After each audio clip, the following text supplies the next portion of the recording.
through, and Antonin Scalia, another brilliant mind and your mentor, people that different could both go through the Senate and get confirmation votes of 95 or 98 votes. And the chairman said at the beginning of the hearing, he doesn't know what happened between then and now. I think some of what happened between then and now is we decided to forget what civics are and allow politics to swallow everything. So if I can start, I'd like to just remind us of the distinction between civics and politics. Civics is the stuff we're all supposed to agree on, regardless of our policy views differences. Civics is another way we talk about the rules of the road. Civics 101 is the stuff like Congress writes laws, the executive branch enforces laws, courts apply them. None of that stuff should be different if you're a Republican or a Democrat or a Libertarian or a Green Party member. This is basic civics. Civics is the stuff that all Americans should agree on, like religious liberty is essential. People should be able to fire the folks who write the laws, and the voters can't fire the judges. Judges should be impartial. This is just Civics 101. Politics is different. Politics is the stuff that happens underneath civics. Civics is the overarching stuff we as Americans agree in common. Politics is the subordinate, less important stuff that we differ about. Politics is like if I look at my friend Chris Coons and I say, listen up, Jackwagon, what you want to do on this particular finance committee bill is going to be way too expensive and might bankrupt our kids. Or if Chris looks back at me and says, listen up, Jackwagon, you're too much of a cheapskate and you're underinvesting in the next generation. That's a really important debate. That's a political debate. That's not civics. Civics is more important than that. Civics doesn't change every 18 to 24 months because the electoral winds change and because polling changes. I think it's important that we help our kids understand that politics is the legitimate stuff we fight about, and civics is the places where we pull back and say, wait a minute, we have things that are in common, and before we fight again about politics, let's reaffirm some of our civics. So I'd like to have just sort of a basic grammar of civics for 5 minutes. One thing that we should all agree on, and two things that we should all disagree with. We should agree on it, but one thing that we agree about and are in favor of, and two things that we agree on that we should all reject. First, a positive, grand, unifying truth about America, and that is religious liberty. Religious liberty is the basic idea that how you worship is none of the government's business. Government can wage wars, government can write parking tickets, but government cannot save souls. Government's really important. War is important, parking tickets are important, but your soul is something that the government can't touch. So whether you worship in a mosque or a synagogue or a church, your faith or your lack of faith is none of the government's business. It's your business and your families and your neighbors and all sorts of places where people break bread together and argue. But it's not about power. It's not about force. It's not about the government. This is the fundamental American belief. Religious liberty is one of those 5 great freedoms clustered in the First Amendment. Religion, speech, press, assembly, and protest. These 5 freedoms that hang together, that are the basic pre-governmental rights, are sort of Civics 101 that we all agree on well before we ever get to anything as relatively inconsequential as tax policy. So civics should be the stuff we affirm together. And contrary to the belief of some activists, religious liberty is not an exception. You don't need the government's permission to have religious liberty. Religious liberty is the default assumption of our entire system.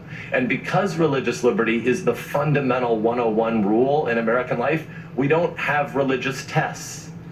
This committee isn't in the business of deciding whether the dogma lives too loudly within someone. This committee isn't in the business of deciding which religious beliefs are good and which religious beliefs are bad and which religious beliefs are weird. And I just want to say, as somebody who's self-consciously a Christian, we got a whole bunch more really weird beliefs.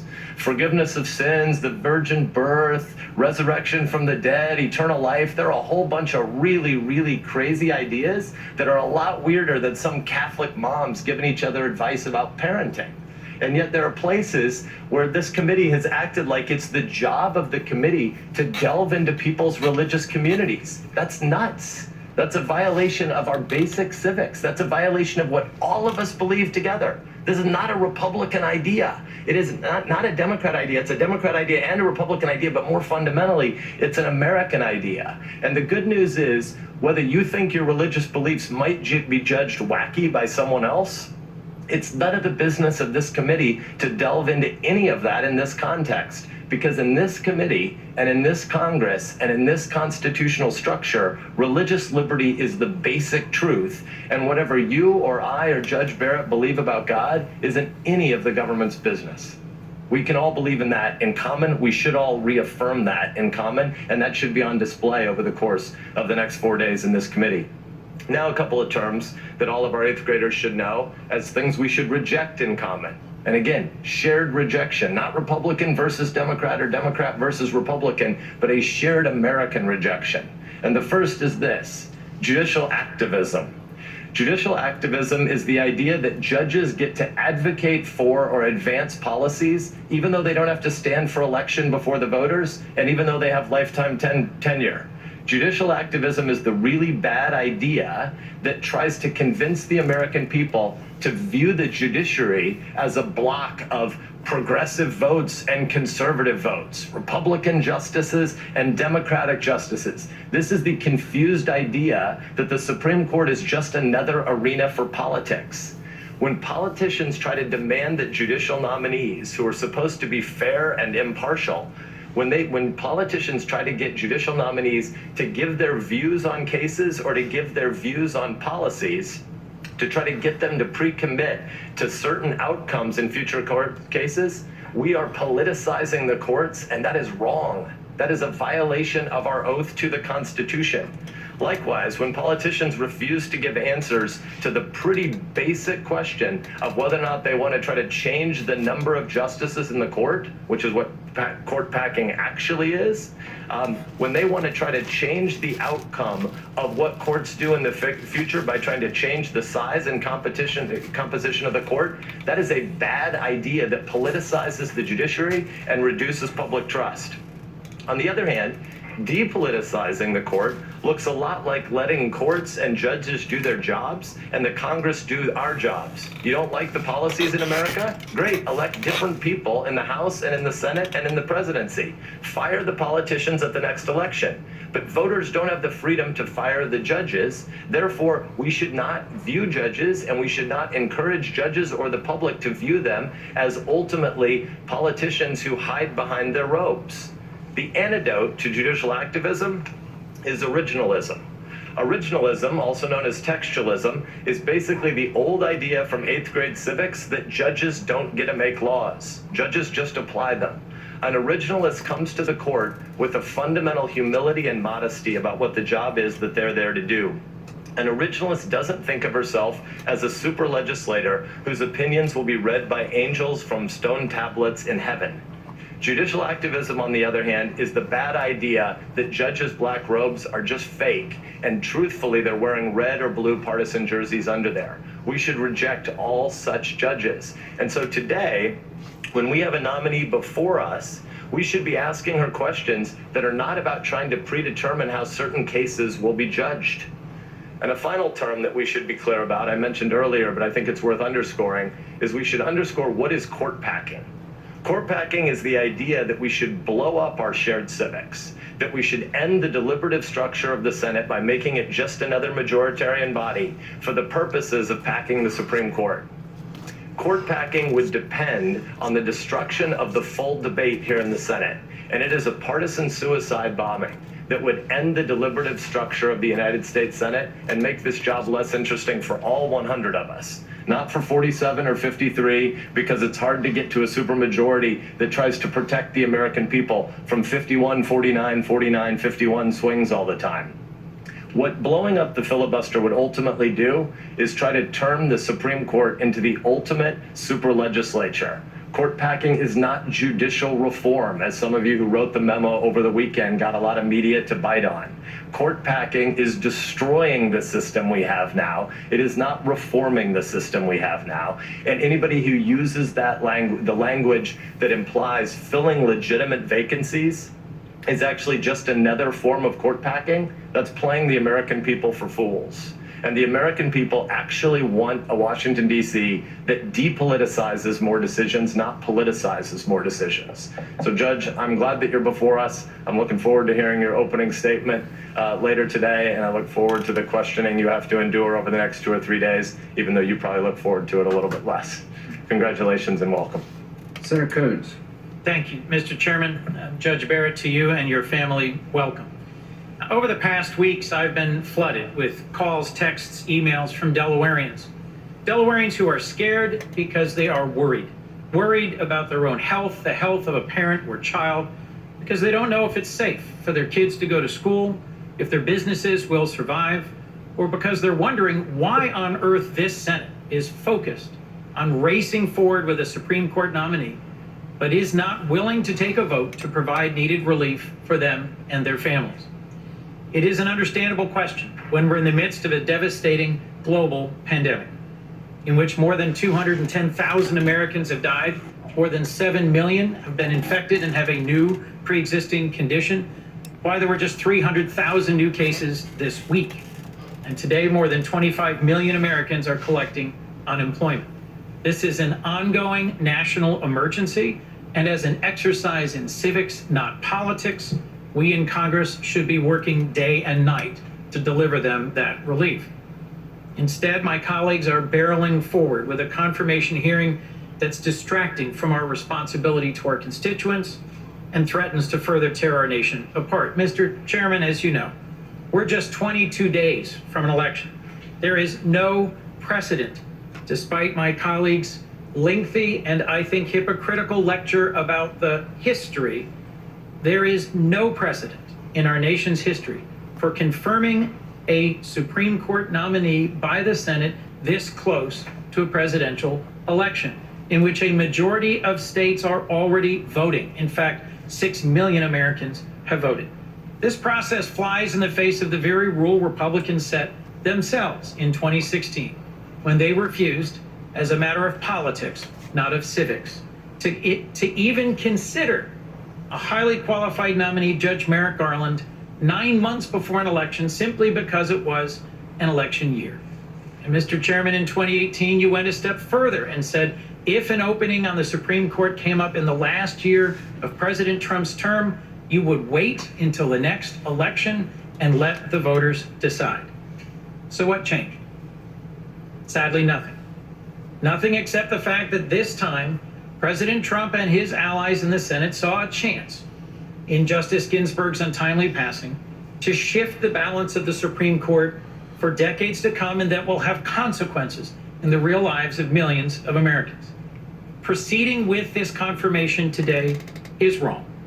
And if I could, to my colleague who just spoke, religious liberty, I agree, is foundational to our civics and our republic. And I and my colleagues will focus, Judge Barrett, on your legal writings, your opinions, your articles, your speeches as a law professor and judge. And I think when we do that, we will conclude the ways in which you may serve as a justice will do irreparable harm. I think proceeding with this nomination in this way at this time will also do harm to what remaining trust we have in each other, to the Senate as a whole, and potentially to the court itself. As if all of this weren't reason enough for us to delay, we're proceeding despite having 2 members of this committee who've contracted the virus. That's why the Senate's out of session today. That's why all of us, when not speaking, are wearing masks. That's why the distance between us. In light of all of this, in light of the stresses on our country, I think this rushed, hypocritical, partisan process should not proceed. But instead we are. So let me try and help explain to those who've reached out to me why and why it matters. Centrally, it's this. President Trump has promised over and over and over again that he would repeal the Affordable Care Act. He ran on that promise, but despite his very best efforts, he's failed. My Republican colleagues here and in the House have voted over and over and over to repeal the Affordable Care Act since it was passed a decade ago. But thankfully for the people of our nation and my state, they too have been unsuccessful. And yet today, to make good on this promise, to achieve what they could not accomplish through the democratic process, they're looking to the courts, in fact, to the court. They're looking to this nominee. President Trump explicitly promised anyone he nominated to the Supreme Court would do the right thing and be a vote to overturn the Affordable Care Act. And just 1 week after the upcoming election, the Supreme Court will hear a case in which the Affordable Care Act is at issue and where the Supreme Court will hear argument that supports the Trump administration and the Trump's Department of Justice position to strike down this landmark law. So let me be clear. Just a week after the upcoming election, the Trump administration will be telling the Supreme Court to tear down the very law that provides health care protections in the middle of an ongoing pandemic. Judge Barrett, you've publicly criticized the Supreme Court's past decisions upholding the Affordable Care Act, and I think that is appropriately at issue in the days to come. The president knows this, and it's one reason why he and my colleagues are rushing to have this confirmation just in time to hear the administration's challenge to the Affordable Care Act. I don't think this is a coincidence. It's beyond ironic that this administration, which has failed to respond to this pandemic, is rushing through a judge they believe will vote to strip away healthcare protections. Today, because of the Affordable Care Act, insurance companies cannot discriminate against women for being women. They cannot charge more. They cannot treat pregnancy as a pre-existing condition. I cannot think of a sharper irony as we consider the legacy of Justice Ginsburg, who dedicated her life to fighting for gender equality. It also prevents insurance companies from charging any with pre-existing conditions more, so Americans no longer have to worry about going bankrupt because of an unexpected illness or accident. Don't take my word for it. Listen to the voice of Carrie, who's behind me to my right. Carrie from Middletown, Delaware, used to pay $800 a month for junk insurance, as she called it. Coverage so skimpy, she had to live in fear of going to the doctor's office or needing medication. Because of the ACA, she was able to get better coverage to pay what she can afford based on her income. She has diabetes, she has high blood pressure, but thanks to the ACA, she can't be denied care or coverage. She told me when he spoke, this takes the stress and the worry out of it, and then asked me, how is this even at issue? Wasn't that settled years ago? Carrie's right. She should have the peace of mind that you can care for yourself and your family if you get sick. I've heard so many more stories from Delaware. Just over my shoulder here is Debbie from Newcastle, a self-employed small business owner who receives her health insurance through the marketplace. Her pre-existing condition requires her to attend physical therapy and doctor's appointments multiple times each month. Without the ACA, insurance companies would have charged her more because of her condition, and she wouldn't be able to afford her medical bills and support her small business. There's Barb Slater from Newark, Delaware, who was diagnosed with scleroderma 4 years ago. After losing her employer-sponsored health insurance, she was able to find new coverage in the marketplace thanks to the Affordable Care Act. My inbox and the inbox of all my colleagues are filled with stories like Carrie's, Debbie's, Barb's, and they highlight the breadth of what the ACA means to the American people. The ability of young people to stay on their family's insurance, lower out-of-pocket costs for seniors' prescriptions, the elimination of lifetime caps. These protections are on the line in the ballot and on the docket of the Supreme Court. And it's not just the ACA at risk.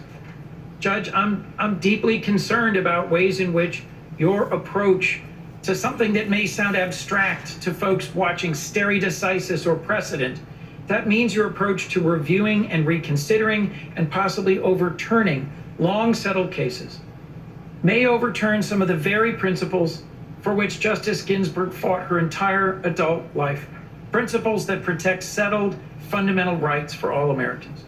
What might this mean?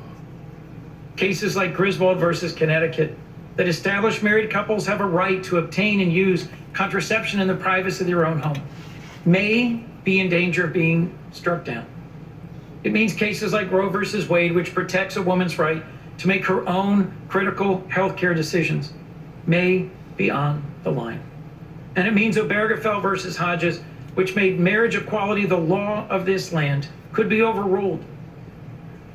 Just a day after we celebrated Coming Out Day nationally, stripping LGBTQ individuals of what Justice Kennedy memorably called equal dignity in the eyes of the law.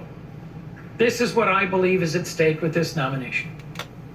Judge Barrett, you will be deciding cases that have real daily impacts on the lives of millions of Americans. They deserve to understand why President Trump nominated you and what consequences your decisions may have on them and their lives. I've heard my Republican colleagues say all they care about is finding a future justice who will apply the law as written, as if all this is about today is an abstract fight about interpretive methodology and jurisprudence. They seem shocked we're talking about what the Supreme Court might do if Judge Barrett were to become Justice Barrett. But Judge Barrett, I'm not suggesting you made some secret deal with President Trump, but I believe the reason you were chosen is precisely because your judicial philosophy, as repeatedly stated, could lead to the outcomes President Trump has sought. And I think that has dramatic and potentially very harmful consequences with regards to the election, the Affordable Care Act, and long settled rights. This is what I intend to lay out this week, and this is what I hope the American people will hear in the course of this confirmation hearing. Thank you, Mr. Chairman. Thanks, Senator Coons. For planning purposes, I think I talked to Senator Feinstein. We will go to Senator Hawley, Blumenthal, and I'm going to end right there. That pretty well sums it up towards what's on the line pertaining to this judgment call of a judge becoming a higher power or the highest power in the land towards judicious judge. These are very serious matters. I'm pretty sure that whenever Donald Trump made the decision towards putting her on the stand as being a candidate, that all these things was weighed out very carefully, procedurally, before he ever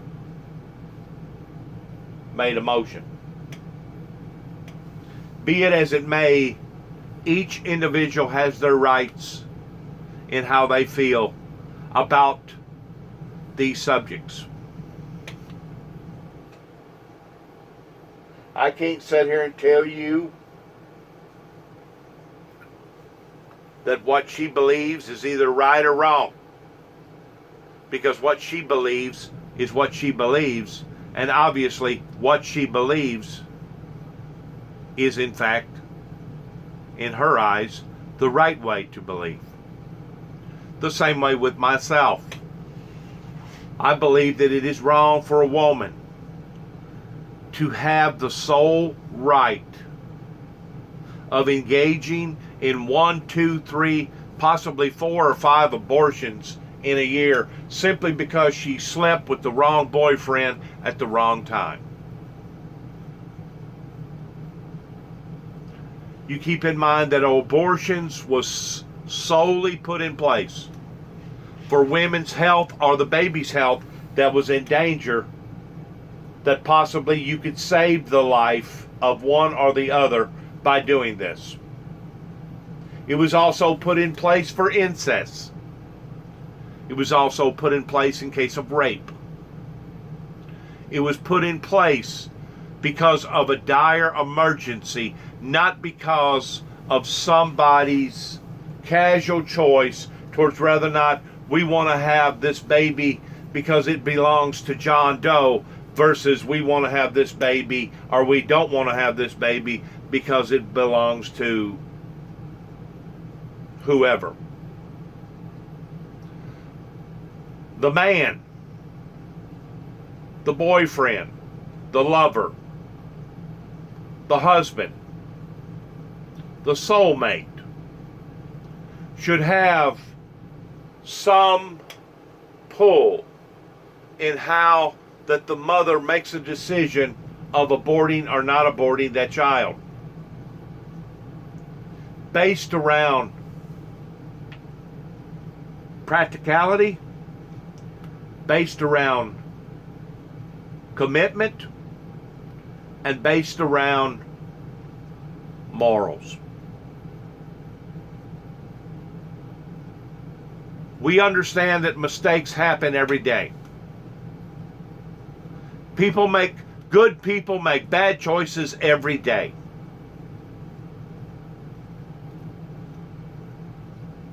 Bad things happen to good people every day. But according to the Bible, you do not have the right to discharge an abortion upon to a unwilling childbirth simply based upon the color of your boyfriend's hair or the color of your boyfriend's eyes or the esteem that come from that family pertaining to the predominance in the neighborhood.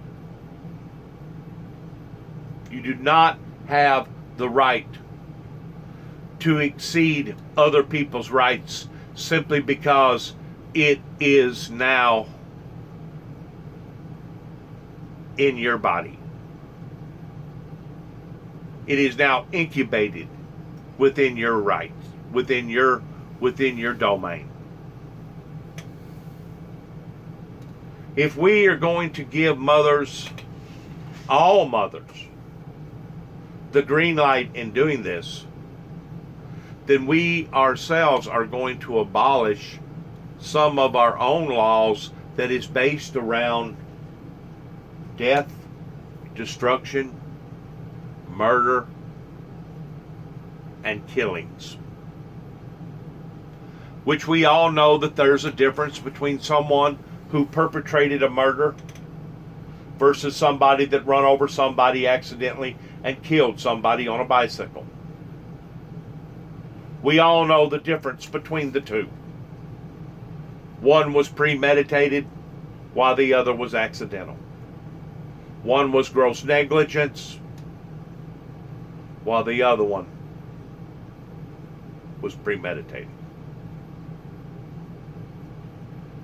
These are some of the most important features and facts of our Constitution in the 21st century that we will ever face and have faced and probably will face in the future pertaining to hiring this woman in confirming her position. So as far as the Windmill Ministries is concerned, we believe that it is essential and imperative that we pray for the leadership and the guidance of professionalism that will come out of these hearings this week so that the right decision will be made about what is fixing to occur. We believe that those prayers should come in the name of the Lord Jesus Christ, and through the Lord Jesus Christ, God's only begotten Son. Not through Buddha, not through Allah, not through the Wiccan, not through some other ideology, but through the gospel of the Christianity Bible that primarily resides in the King James Version Bible. It is up to us of whether or not we want to be looked upon as being good, decent, moral, civilized individuals, or whether or not we want to be looked upon as being nothing more than a bunch of heathens, cold-blooded barbarians. It is up to us in how these votes will be challenged of the right decision to be made. Coming from the Windmill Ministries, we would like to say good luck. Good luck, and God bless America, and God bless our endeavors towards where we are, where we're going, and where we want to be. Not just this year, but next year, and the year after that, and the century after that, and the decade after that. Maybe I should have went to decade before I went to century. But we have to stay in line. We have to stay focused by a compass, a northern star, a guiding light. And we need to make sure that we're sure that we're all abiding by the same light. Not a distorted, dim light, but a bright light, in knowing that we know the decisions that we're making. We can sleep with, live with, and die with. Good luck to all of us, and shalom, coming from the Windmill Ministries here at 291 Thompson Road, Sharon, Tennessee, zip code 38255. And thanks again for allowing for us to be a part of your lives in how that you make your decisions in going forth for not just our personal lives, but for the lives that has yet to even come on to the world stage. Thanks again, and God bless.